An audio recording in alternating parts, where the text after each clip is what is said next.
नमस्कार दोस्तों, मैं पंखुरी सिन्हा अपने तीसरे कविता संग्रह ओसे सुबह से एक कविता आपको सुनाना चाहती हूँ। इस कोरोना काल में भूकंप ने हमें बहुत डराया है और अभी भी कुछ एक दिन पहले जबकि लाइव का मौसम शुरू हो रहा था, दिल्ली में झटके आए थे और तमाम लोगों ने फेसबुक पे लगाया था।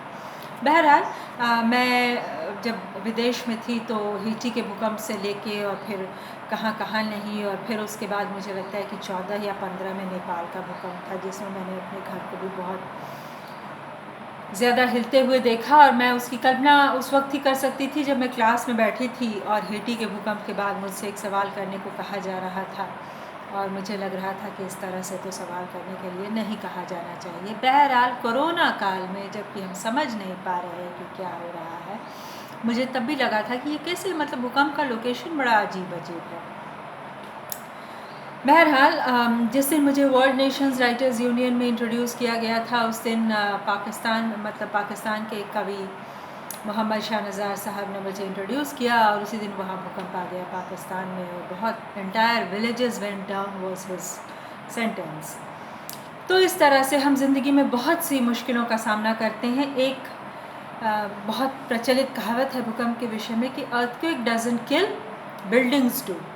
अनलेस की धरती फट जाए और आप उसमें समा जाएं सीता की तरह, तो वो एक अलग बात है, वरना हम मलबे के नीचे मरते हैं। कविता का शीर्षक है भूकंप।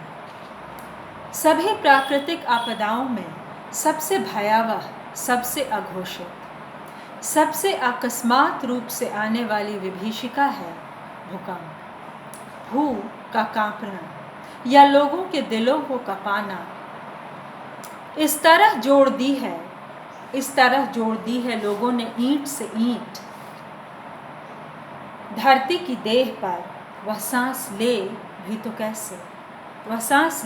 कैसे, उंगलियां भी फैलाए तो कैसे, क्यों नहीं पकड़ लेते हम उसे कसकर पौधों से, और पौधों के बीच लंबी खुली जगहों से, घास के मैदानों से, ताकि कहे वह हमसे भी कुछ दिल की बात। वैसे सुना तो यह भी है कि परमाणु परीक्षण के बाद भी कांपती है धरती, तो क्या कंपाया भी जा सकता है उसे ऐसे किन्हीं संसाधनों से।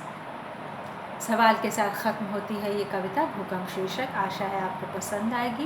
प्लीज़ मेरा चैनल लाइक करें, सब्सक्राइब करें।